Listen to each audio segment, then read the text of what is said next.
Hello mga kamamsha at popsicle! So ito na nga, tara samahan nyo kami sa aming trip to Cebu. So ayan, ang aga nga pala namin dumating dito ni popsicle dahil 3:30 AM. Madaling araw ng 3:30 pa ang biyahe namin. So mga 11:30 ng gabi na andito na kami sa may NAIA Terminal 2 sa AirAsia domestic. Ang alam ko kasi dalawa lang yung terminal ng AirAsia. Ang Terminal 2 is for domestic, tapos ang Terminal 3 is for international. So ayan, nagutom kami, dami naming gutom dahil naisip namin ng aga-aga pa lang namin dito. 3 hours na andito na kami, masyado kaming na-excite. So naglibot-libot pala kami diyan. Nikot namin yung buong terminal at wala masyadong kainan unlike sa Terminal 1 and 3. Madaming kainan. So, ayan na nga. Ito na. Nakapag-check-in na kami. So, ito dito na kami sa may boarding gates. Pasakay na kami ng bus. Papuntang eroplano na sasakyan namin. So, tara. Samahan nyo kami.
So, ayun na nga. Nandito na kami sa Mactan, Cebu. At hindi ko na nabidyohan yung airport nila na napakaganda. Ewan ko kung saan na napunta yun. So, ayan. Sinundo na nga pala kami nung inarkilahan namin na motor. Dahil bago pa kami makapunta dito ng Cebu, nanigurado na kami meron kaming magagamit na motor. At yan pala ay 750 per day. Tapos, magagamit mo na siya kung ilang araw. So, ita-times mo lang yon. Ang page nga pala nila is yung Q Adventure Motorbike Rental. I-search nyo na lang. Maganda, smooth yung transaction. Ayan, di ba? Maganda yung nagamit namin.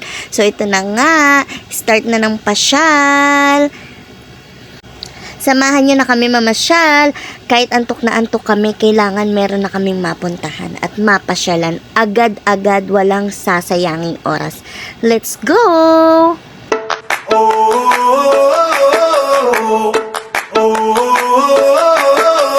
Tell me what it takes to get you feeling alive. Tell me how to show you it's a beautiful life.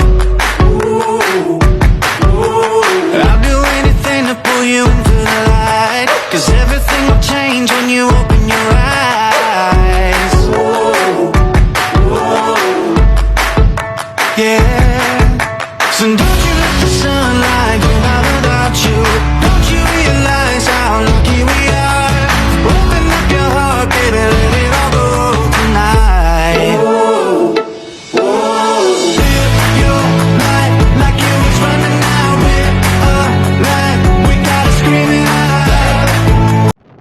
Ops. Wait. Ife-flex ko nga lang pala itong kanilang Skyway or Expressway. Ang CC-Lex kong tawagin dito sa Cebu, sa may Cordova located yan. Aba, walang pinipiling 400cc or any cc. Kung ano man yan takbo mo, pwede ka dito. Natutuwa lang kami at na-experience namin na makaganto. Dahil sa Manila, alam nyo naman, 400cc lang ang required nila. Pero dito, walang required, o diba? Ewan ko lang yung bike ha, pero yung mga motor na hindi naman kabilisan yung takbo, pwede, o diba? For only 60 pesos nga lang pala, makakadaan ka na dito na mas mabilis, o diba? Let's go again! Excited!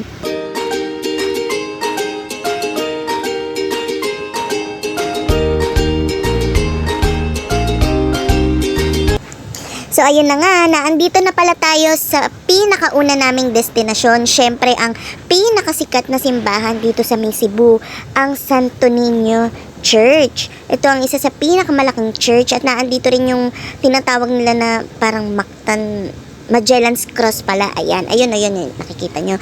So, siyempre, dahil nga naman ng una naming destinasyon, kailangan talaga is ang simbahan. Para magpasalamat, maging thankful everyday. Yan ang pinaka-importante kung papasyal man tayo. Syempre, ang una nating papasyalan is yung simbahan. So, ayan na nga, for the haggard na yung mamshikel nyo. For the dirty na ang face ng mamshi at papshi. For the puyat yan ha, wala pang tulog dahil sa airport din naman kami nakatulog. Tara, after natin dito sa Magellan's Cross at papasok na tayo dito sa may mismong loob ng simbahan ng Santo Niño. Let's go! Tingnan natin!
ayan, at naipasyal na namin kayo sa loob ng simbahan ng Santo Niño.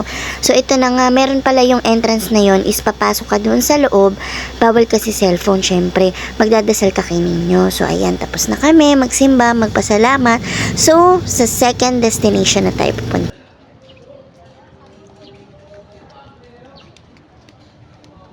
Dasal lang kami. So, ayan, andito na tayo sa ating second destination, ang Serao Botanical Garden. Isa sa kanilang pinakasikat na pasyalan dito sa Cebu. Ayan, ang ganda, 'di ba? Sabi ng pinsan ko, mas gumanda daw to ngayon kasi nung nagpunta sila, medyo konti pa yung mga yung mga ginawa nilang pang picture taking na mga kung ano-ano yan. So, ayan na nga, nagbayad na si Popsicle. Meron pala yung entrance na 100 pesos per head. Ayan. So, meron din sila mga souvenir dyan na binibenta, drinks, snacks, pwede naman. Kasi pwede ka rin dyan magtambay, wala naman silang oras na nililimitahan. Unless lang kung gabi na, syempre, sarado na yan. So, maganda dyan, nagpicture-picture kami dyan ni Popsicle. Tapos, medyo nagtagal din kami dyan kasi nga medyo dahil puyat kami, antok kami, nagpahinga kami dyan. Meron dyan kasing kubo na parang umupo lang kami, nag-relax, mahangin kasi nga madaming puno, tas nasa ibabaw pa siya ng bundok. So, ayun na nga. O, diba? Ang mamsi nyo hagarda na, tingnan nyo itsura, o, diba? Tara, pasyal tayo sa loob. Let's go!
Sila ko nga si Baka kasi yun, may second floor yun eh. Dito lang talaga.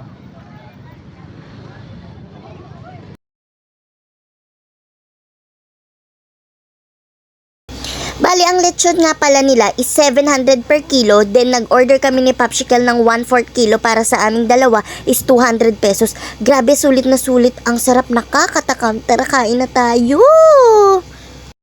At syempre, after namin masolve at mabusog ng bongga, naandito nga pala kami, nag-check-in na kami sa WJV Inn. Dahil nga naman ang biyahe namin from Sirao hanggang Karkar is almost 3 hours. Then, grabe, dito kami nag-check-in dahil ang 12 hours nila is for almost 800 lang, sulit na sulit. So, ayun na nga, kita-kits tayo bukas!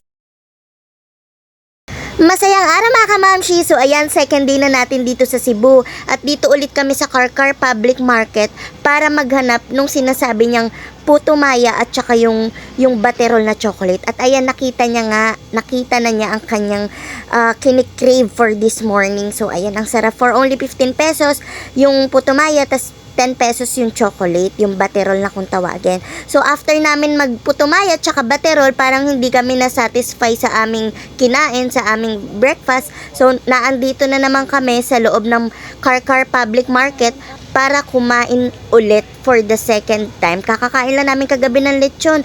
Aba, naghahanap na naman ang papsi nyo ng lechon ulit. So, ayan, si ate hinarang kami. So, ayan, nasagasaan tuloy siya ng cart. Kasi, syempre, pag agawan ng customer, yung mga nag-aalok sila ng lechon. Doon nga pala sila kumukuha ng lechon sa baba. Kumbaga, doon ka order ng lechon sa baba. Then, aakyat tayo dito sa taas. Dito kasi yung pinakakainan nila sa taas. Ayan yung mga lechon. Nakalatag yan. Yung Kasi maaga pa lang nag-open na sila, mga 5. Kaya kung makikita nyo yung mga lechon nila is may mga bawas na. Yung iba naman wala pa, hindi pa naka-ready. So hanggang 7 PM lang yan sila. Yung pag-o-offer nila ng lechon. Tas tomorrow na ulit ng 5 AM, meron na yan sila nakalatag. So ayan na nga, lechon lang okay na kami ni Popsicle eh. So hindi na kami nag-order ng ibang pagkain. Lechon lang, sod na kami. Dahil, ang mahal niyan dito sa Manila, Diyos ko, yung 1/4, yung 1 kilo dito sa Cebu, 1/4 lang sa Manila yung price. 'Di ba? Ayan, 200. Sakto na yan sa amin, madami na yan para sa amin. Kumbaga, sod na kami. Nagpabili nga pala ako dyan ng Mantomas dahil nga, wala silang libreng sauce or kasi syempre, Manila girl or pag taga Manila ka, hahanapin mo talaga yung sauce or yung sausawan na Mang Tomas or ketchup, 'di ba? O ayan na nga, ang sarap ng lechon. Tara, kain na tayo. Kain ulit tayo. Lechon ka lang, pero atake naman kami. So ayan, after natin mag-breakfast, agad-agad umalis na kami ni Popshi para pumunta sa ating third destination dito sa may Oslob, kung saan titingnan natin ang mga malalaking butanding, kung saan at tinatawag din nila itong whale watching. Let's go!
Kami at pa-close na sila. Last trip na daw. As in, last na. Hindi na sila magtatanggap. 11:45 kami dumating at kung nag-11 pa kami nakarating, wala na talaga. Hindi na sila, close na. Wala na kami maabutang tao dahil kami na lang last trip, last bangka na available na lang. Dahil from AM to AM to AM lang sila. Hindi na sila nagpapaabot ng 12. Kumbaga 11, wala na pala talaga. Kala namin hanggang 12 pa. So, ayun na nga, pinag-base kami agad-agad. Kailangan na daw magbihis. Ito nga pala yung price nila, 500 yung sa snorkeling tsaka watching. Yung diving is 100. So, tara!